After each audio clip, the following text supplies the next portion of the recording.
Erev Tov Chavrim, I'm Stephen Ben-Nun. You're watching Israeli News Live. We are seeing that General Mathis, the acting Defense Minister, has visited South Korea to show the support, according to the administration, show the United States' support under the Trump administration for the South Korean people with the continued threat of North Korea and the nuclear buildup of their own arsenals there. Kind of makes you wonder, though, what's really going on, because as we begin to look more about these issues here dealing with South and North Korea, we also see, even under President Obama, how Obama had been building up troops in Japan. And of course, here on Mikael D's channel here, we are seeing that the E-2D advanced Hawkeye aircraft flying over the Marine Corps Air Station in Awakanui, Japan, and actually for the first time landing there in Japan for the first time. This type of intelligence gathering aircraft is landing there. 4 of those were seen there in the air. It makes me wonder whether or not President Trump is really gathering the information and getting ready for taking out North Korea. He doesn't seem to be a president that plays too many games, and is definitely not playing around with North Korea, Kim Jong-un. I know originally when Obama was in the administration, I thought more so that Obama was preparing for an invasion on Russia. But the way Russia's been going with Trump, it doesn't look like that's going to be the case. And in fact, the latest administration action, Trump's extreme vetting order toughens U.S. visa procedure for Ukrainians.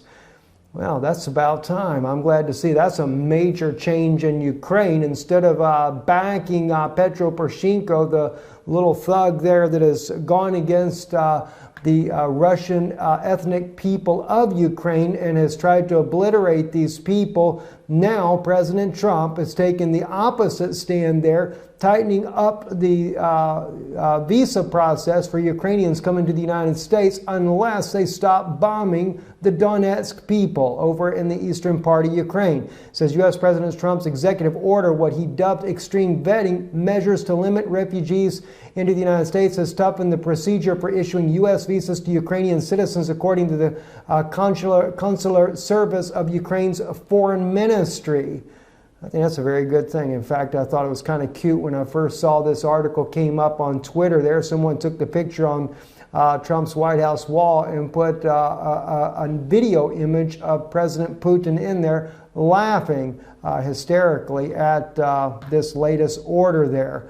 Also, Putin is visiting the Prime Minister Orban from Hungary to strengthen their economic ties as well. And as we already know, as we have shared with you here on Israeli News Live, it does appear that Trump will be pushing for the lifting of the sanctions on Russia and working with Russia in the different Middle East theaters there, trying to deal with the ISIS problem that has been created under the Obama administration, and no doubt maybe even under the Bush administration. According to this, Vladimir Putin is paying a return visit to Budapest a year after Viktor Orban's trip to Moscow set the tone for enhanced bilateral cooperation. The two leaders, summarily unpopular in Brussels, are set to discuss current prospective mutual lucrative trade deals. This is according to RT's report going on there.